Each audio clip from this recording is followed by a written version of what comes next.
KEAM engineering allotment പ്രോസസ്സിനെ കുറിച്ചാണ്. Second അലോട്ട്മെന്റിന് വേണ്ടി options confirm ചെയ്യാനും റീ അറേഞ്ച് ചെയ്യാനും സംവിധാനം ഒരുങ്ങിയിട്ടുണ്ട്.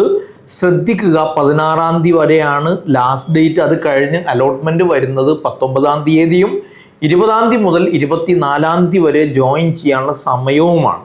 ഒരുപാട് സംശയങ്ങളും ആശങ്കകളും പൊതുവെ വിദ്യാർത്ഥികൾക്കും രക്ഷിതാക്കൾക്കും ഉണ്ട്. നേരത്തെ സീറ്റ് കിട്ടിയ ആളുകൾ സെക്കൻഡ് അലോട്ട്മെൻറ്റ് പ്രോസസ്സിന് മുന്നോട്ട് പോകാൻ താല്പര്യമുണ്ട്, ഹയർ ഓപ്ഷൻ പരിഗണിക്കപ്പെടണമെങ്കിൽ നിർബന്ധമായിട്ടും സൈറ്റിൽ കയറി കൺഫേം ചെയ്യണം. ദെൻ റീ അറേഞ്ച് ചെയ്യാനുണ്ടെങ്കിൽ റീ അറേഞ്ച് ചെയ്യണം. കൺഫേം ചെയ്ത ആളുകൾ മാത്രമേ സെക്കൻഡ് അലോട്ട്മെൻറ്റിൽ ഹയർ ഓപ്ഷന് പരിഗണിക്കുകയുള്ളൂ. നേരത്തെ സീറ്റ് കിട്ടി ഫീസ് അടച്ചു, നേരത്തെ സീറ്റ് കിട്ടിയില്ല, ഈ രണ്ട് ഗ്രൂപ്പ് ആളുകൾക്കും എന്ത് ചെയ്യാം? ദെൻ കൺഫേം ചെയ്ത് റീ അറേഞ്ച് ചെയ്യണമെങ്കിൽ റീ അറേഞ്ച് ചെയ്ത് സെക്കൻഡ് അലോട്ട്മെൻറ്റിൽ പങ്കെടുക്കാം. ഇതുവരെ കൊടുക്കാത്ത ആളുകൾക്ക് പുതുതായിട്ട് രജിസ്റ്റർ ചെയ്യാൻ പറ്റില്ല. അതേസമയത്ത് പുതിയ കോളേജുകൾ എന്തെങ്കിലും വന്നിട്ടുണ്ടെങ്കിൽ അത് മാത്രമായിട്ട് കൊടുക്കാൻ നമുക്ക് കഴിയും. ഇനി ഫസ്റ്റ് അലോട്ട്മെൻറ്റിൽ സീറ്റ് കിട്ടി ഫീസ് അടച്ചു, ദെൻ സെക്കൻഡ് അലോട്ട്മെൻറ്റിൻ്റെ ഓപ്ഷൻ രജിസ്ട്രേഷന് വേണ്ടി കൺഫേം ചെയ്തില്ല എന്ന് വിചാരിക്കുക, കുഴപ്പമൊന്നുമില്ല. ആ സെക്കൻഡ് അലോട്ട്മെൻറ്റിൽ പരിഗണിക്കില്ല എന്നേ ഉള്ളൂ. നിലവിലുള്ള സീറ്റ് അവർക്ക് നഷ്ടപ്പെടില്ല. അവരും 20-ാം തീയതി മുതൽ 24-ാം തീയതി വരെയുള്ള സമയത്തിനുള്ളിൽ ജോയിൻ ചെയ്യണം. നോക്ക്, സെക്കൻഡ് അലോട്ട്മെൻറ്റിൽ കിട്ടിയിട്ട് ഫീസ് അടച്ചില്ലെങ്കിൽ അല്ലെങ്കിൽ കോളേജിൽ പോയി ജോയിൻ ചെയ്തില്ല എങ്കിലും അലോട്ട്മെൻറ്റ് പ്രോസസ്സിൽ നിന്ന് പുറത്താവും. അവർക്ക് തേർഡ് അലോട്ട്മെൻറ്റിൽ പങ്കെടുക്കാൻ കഴിയില്ല. ഫസ്റ്റ് അലോട്ട്മെൻറ്റിൽ സീറ്റ് കിട്ടി, സെക്കൻഡ് അലോട്ട്മെൻറ്റിൽ കൺഫേം ചെയ്തില്ല, ആ സീറ്റ് അവിടെ നിലനിൽക്കും. പക്ഷേ 20-24 പോയി ജോയിൻ ചെയ്യണം. 20-24 ജോയിൻ ചെയ്തില്ലെങ്കിലും അവർ അലോട്ട്മെൻറ്റ് പ്രോസസ്സിൽ നിന്ന് പുറത്താവും. അപ്പോൾ ഫസ്റ്റ് അലോട്ട്മെൻറ്റിൽ കിട്ടിയവരും സെക്കൻഡ് അലോട്ട്മെൻറ്റിൽ കിട്ടിയവരും ഫസ്റ്റ് കിട്ടി സെക്കൻഡ് അലോട്ട്മെൻറ്റിൽ ഹയർ ഓപ്ഷന് പരിഗണിക്കപ്പെട്ടു, അപ്ഗ്രേഡഡ് ആയാൽ പോലും എന്തായാലും ശരി അവർ ജോയിൻ ചെയ്യേണ്ട സമയത്ത് നിർബന്ധമായിട്ടും ജോയിൻ ചെയ്തിരിക്കണം. ക്ലാസ്സൊക്കെ പിന്നല്ലേ തുടങ്ങുള്ളൂ. മാത്രമല്ല തേർഡ് അലോട്ട്മെൻറ്റ് വരാനുണ്ടല്ലോ, അത് കഴിഞ്ഞിട്ട് ജോയിൻ ചെയ്താൽ പോരെ എന്ന് നിങ്ങൾക്ക് സ്വയം തീരുമാനമെടുക്കാൻ പറ്റില്ല. എൻട്രൻസ് കമ്മീഷണർ എന്താണോ പറയുന്നത് അതിനനുസരിച്ച് ജോയിൻ ചെയ്യേണ്ടതുണ്ട്. തേർഡ് അലോട്ട്മെൻറ്റിൽ ഇതുവരെ കൊടുക്കാത്ത ആളുകൾക്ക് പുതുതായി രജിസ്റ്റർ ചെയ്ത് പുതുതായിട്ട് ഓപ്ഷൻ കൊടുക്കാം. അതേസമയത്ത് ഫസ്റ്റ് അലോട്ട്മെൻറ്റിൽ ഓപ്ഷൻ കിട്ടി ജോയിൻ ചെയ്തില്ല, അവർ അലോട്ട്മെൻറ്റ് പ്രോസസ്സിൽ നിന്ന് പുറത്തായി, അവർക്ക് തേർഡ് അലോട്ട്മെൻറ്റിൽ പുതുതായിട്ട് കൊടുക്കാൻ കഴിയില്ല. അവർക്ക് മോപ്പപ്പിൽ 4-ാമത്തെ അലോട്ട്മെൻറ്റ് സ്റ്റേ വേക്കൻസി അലോട്ട്മെൻ്റ് ആണ്, ആ അലോട്ട്മെൻറ്റിൽ പങ്കെടുക്കാം. പക്ഷേ സ്റ്റേ വേക്കൻസി അലോട്ട്മെൻറ്റ് ഗവൺമെൻറ് സ്വാശ്രയ കോളേജുകൾക്ക് മാത്രമുള്ളതാണ്. സ്വകാര്യ സ്വാശ്രയ കോളേജുകൾക്ക് ഫോർത്ത് അലോട്ട്മെൻറ്റ് സ്റ്റേ വേക്കൻസി ഉണ്ടാവില്ല. സ്വകാര്യ സ്വാശ്രയ കോളേജുകൾ തേർഡ് അലോട്ട്മെൻറ്റ് വരെ മാത്രമേ പോവുള്ളൂ. ഇത്തരം കാര്യങ്ങൾ പ്രത്യേകം ശ്രദ്ധിക്കണം. ഫീസ് അടക്കണം, നിർബന്ധമായിട്ടും ഫീസ് അടച്ച് ജോയിൻ ചെയ്യേണ്ടതുണ്ട്. ജോയിൻ ചെയ്താലേ അടുത്ത ഘട്ടത്തിലേക്ക് പരിഗണിക്കുള്ളൂ എന്ന് പ്രത്യേകം ഓർത്ത് വെക്കുക. ഒരുപാട് സംശയങ്ങൾ വിദ്യാർത്ഥികൾക്കുണ്ട്. എൻ്റെ നമ്മുടെ യൂട്യൂബ് ചാനലിൽ ചോദ്യങ്ങൾ ഒരുപാട് വന്നിട്ടുണ്ട്. ആ ചോദ്യങ്ങൾ നമുക്കൊന്ന് നോക്കാം. അതിനുശേഷം വീണ്ടും കാര്യങ്ങൾ വിശദീകരിക്കേണ്ടതുണ്ടെങ്കിൽ നമുക്ക് വിശദീകരിക്കാവുന്നതാണ്. ഒരു ചോദ്യം വന്നത്, എനിക്ക് ECE കോഴ്സാണ് കിട്ടിയത്, പക്ഷേ വേണ്ടത് CS. എൻ്റെ ഹയർ ഓപ്ഷനിൽ മൊത്തം ECE ആണ്. ഇനി CS കിട്ടാൻ തേർഡ് അലോട്ട്മെൻറ്റ് മുന്നേ ഓപ്ഷൻ രജിസ്ട്രേഷൻ ഉണ്ടാവുമോ? പുതുതായിട്ട് ഏതെങ്കിലും കോളേജുകൾ അപ്രൂവൽ ആവാത്തതോ അതല്ലെങ്കിൽ റെക്കഗ്നീഷൻ നഷ്ടപ്പെട്ടു പോയി വീണ്ടും റെക്കഗ്നീഷൻ തിരിച്ചു വന്നു, ആദ്യത്തെ അലോട്ട്മെൻറ്റിൽ അവർക്ക് ഓപ്ഷനിൽ കോളേജ് ഉണ്ടായിരുന്നില്ല, അങ്ങനത്തെ പുതിയ കോളേജുകൾ ഏതെങ്കിലും വന്നിട്ടുണ്ടെങ്കിൽ മാത്രമേ നിങ്ങൾക്ക് CS കൊടുക്കാൻ പറ്റുള്ളൂ. ഹയർ ഓപ്ഷനിൽ കൊടുക്കുന്ന ECE അത് നിലനിൽക്കുകയാണ്, അതിലേക്ക് മാറേണ്ടി വരും, അത് ചെയ്യേണ്ടി വരും. ഇനി നിങ്ങൾക്ക് ചെയ്യാൻ പറ്റുന്നത് ഫസ്റ്റ് അലോട്ട്മെൻറ്റിലും സെക്കൻഡ് അലോട്ട്മെൻറ്റിലും തേർഡ് അലോട്ട്മെൻറ്റിലും ECE മാത്രം കൊടുത്തതുകൊണ്ട് നിങ്ങൾക്ക് കിട്ടില്ല, CS കിട്ടില്ല എന്നതുകൊണ്ട് സ്റ്റേ വേക്കൻസി അലോട്ട്മെൻറ്റിന് വേണ്ടി വെയിറ്റ് ചെയ്ത് സ്റ്റേ വേക്കൻസി അലോട്ട്മെൻറ്റിൽ മാത്രമായിട്ട് CS മുഴുവൻ കൊടുത്തിടാവുന്നതാണ്, ECE ഒഴിവാക്കാവുന്നതാണ്. ശ്രദ്ധിക്കേണ്ടത്, ഇപ്പം കിട്ടിയ അലോട്ട്മെൻറ്റ് നിങ്ങൾ ഒഴിവാക്കണം. എന്നിട്ട് CS വേണ്ടി സ്റ്റേ വേക്കൻസി അലോട്ട്മെൻറ്റിൽ വെയിറ്റ് ചെയ്യണം. അങ്ങനെയാണെങ്കിൽ കൊടുക്കാം.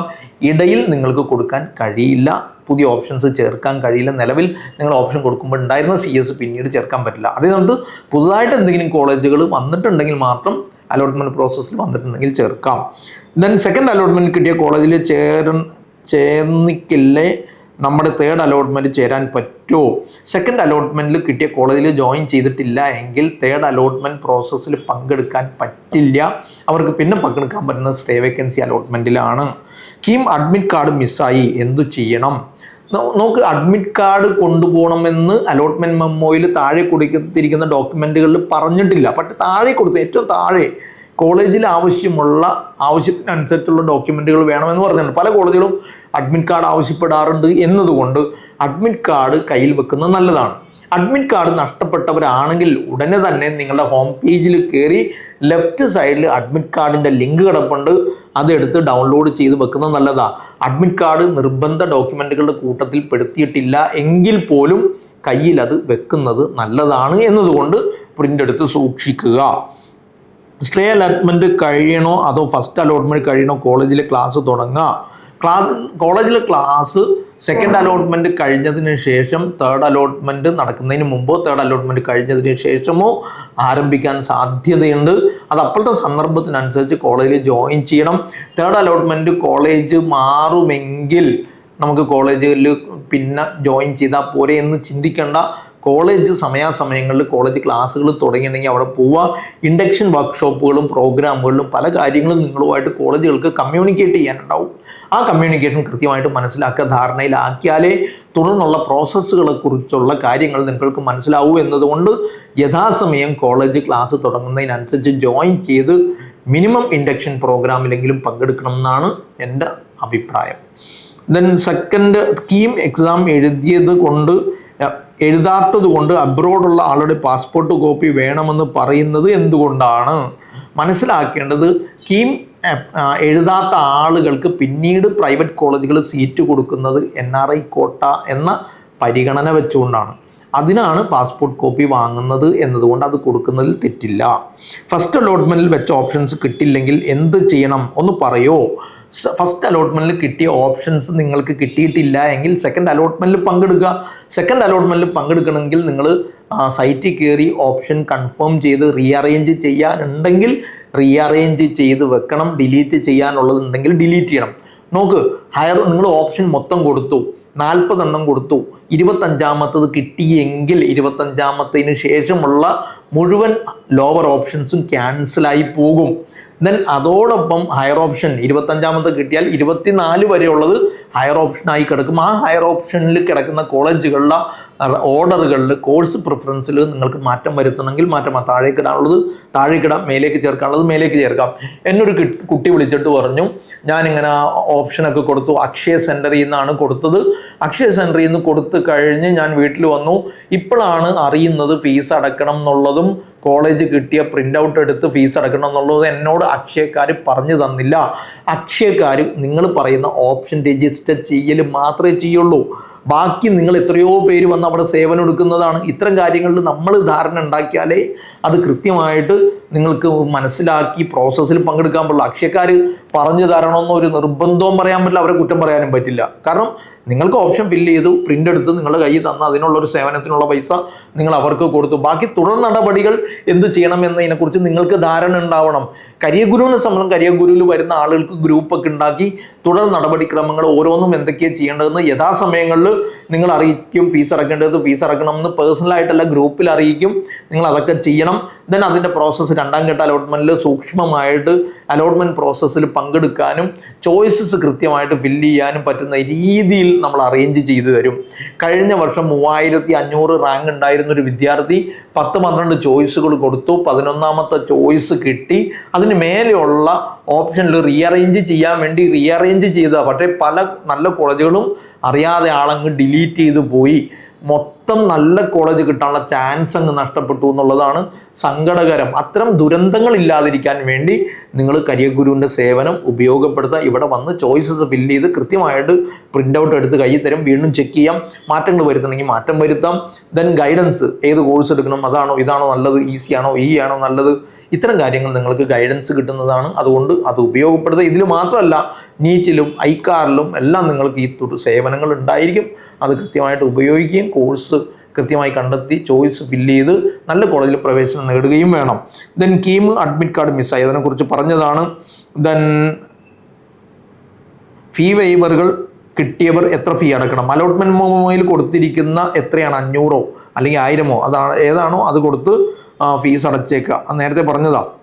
Sir, KEAM rank need for admission. ഇനി അത് അഡ്മിഷൻ്റെ കാര്യത്തിൽ റാങ്ക് വേണ്ടതെന്ന് പറഞ്ഞു കഴിഞ്ഞാൽ ഡിപ്പെൻസ്, കോളേജുകൾക്ക് അനുസരിച്ച്, ഗവൺമെൻറ് കോളേജുകൾക്കും പ്രൈവറ്റ് കോളേജുകൾക്കും അനുസരിച്ച്. എന്തായാലും 61, 72 വരെ 70,000 ചില്ലുവാൻ ആളുകൾ ക്വാളിഫൈ ചെയ്തിട്ടുണ്ട്. അതുവരെയുള്ള ആളുകൾക്കും സീറ്റ് കിട്ടാനുള്ള സാധ്യത പൊതുവേ കേരളത്തിലുണ്ട്. പക്ഷേ ഇതിലൊരു രസം എന്ന് വെച്ചാൽ കീമിൻ്റെ ചരിത്രത്തിൽ കുറേ വർഷങ്ങൾക്ക് മുമ്പ്, കഴിഞ്ഞ കുറച്ച് വർഷങ്ങൾക്ക് വെച്ചുള്ളൊരു ട്രെൻഡ് വെച്ച് നോക്കുമ്പോൾ ഈ വർഷം കിട്ടിയ ആളുകളെല്ലാം ഫീസ് അടച്ചിട്ടുണ്ട്. അധിക പേരും ഫീസ് അടച്ചെന്ന് വെച്ചാൽ എഞ്ചിനീയറിംഗ് കേരളത്തിൽ തുടരാനും കോഴ്സിന് പഠിക്കാനുള്ള ആളുകളുടെ സന്നദ്ധത, താല്പര്യം കൂടിക്കൊണ്ടിരിക്കുകയാണെന്നർത്ഥം. അതുകൊണ്ട് ലാസ്റ്റ് റാങ്ക് അനുസരിച്ച് തന്നെ സംഭവിക്കണം എന്നില്ല. അതുകൊണ്ട് ശ്രദ്ധിച്ച് കോഴ്സുകൾ ഫില്ല് ചെയ്യാം. നിങ്ങൾ ഈ ചോയ്സസ് ഫില്ല് ചെയ്യുമ്പോൾ കഴിഞ്ഞ കൊല്ലം കിട്ടിയ ലാസ്റ്റ് റാങ്ക് വെച്ചിട്ട് ഫില്ല് ചെയ്യുമ്പോൾ പ്രിഫറൻസ് ഓർഡർ മാറിപ്പോവുക ചെയ്യരുത് ഒരിക്കലും. നിങ്ങൾ ലാസ്റ്റ് റാങ്ക് നോക്കിയിട്ടല്ല ചോയ്സ് ഫില്ല് ചെയ്യേണ്ടത്. നിങ്ങളുടെ താല്പര്യവും ഇൻട്രസ്റ്റും നിങ്ങളുടെ പ്രിഫറൻസും അനുസരിച്ചാണ് കിട്ടേണ്ടത്. കിട്ടണോ തരണോ വേണ്ടേ എന്നുള്ളത് കമ്മീഷൻ ഓഫ് എൻട്രൻസ് എക്സാമിനേഷനാണ് ചെയ്യേണ്ടത്. അങ്ങനെ വരുമ്പോൾ ഈ കൊല്ലത്തെ ലാസ്റ്റ് റാങ്ക് വെച്ചിട്ട് നോക്കുമ്പോൾ 40,000 റാങ്കിൽ കിട്ടിയൊരു സീറ്റ് അത് 50,000 ഒരു ഈസി ഇലക്ട്രോണിക്സ് ആൻഡ് കമ്മ്യൂണിക്കേഷൻ ഒരു കോളേജിൽ കഴിഞ്ഞ കൊല്ലം കിട്ടിയത് 40,000 ഈഴവ മെറിറ്റിൽ അല്ലെങ്കിൽ മുസ്ലിം മെറിറ്റിൽ അല്ലെങ്കിൽ ജനറൽ മെറിറ്റിലെങ്കിൽ ആ കോളേജ് ഒരു 50,000 വരെ പോകും എന്ന സാധ്യത മുന്നിൽ കണ്ടുകൊണ്ടായിരിക്കണം ചോയ്സസ് കൊടുക്കുന്നത്. അപ്പോൾ ലാസ്റ്റ് റാങ്കിൽ 50,000 വന്ന ചോയ്സ് വരെ കൊടുത്തു പോണതാണ് നല്ലത് ഇപ്പോഴത്തെ ട്രെൻഡുകൾ അനുസരിച്ച്. ഇത്തരം കാര്യങ്ങളിൽ കൃത്യമായി ഗൈഡൻസിന് നിങ്ങൾ ഇവിടെ വരിക. ബാക്കി കാര്യങ്ങൾ സമയാസമയങ്ങൾ വഴിയെ നിങ്ങൾ അറിയിക്കുന്നതാണ്. ചോയ്സസ് കൃത്യമായിട്ട് ഫില്ല് ചെയ്യാനാവട്ടെ എന്ന് ആശംസിക്കുന്നു. Bye bye. Career Guru, moulding your future.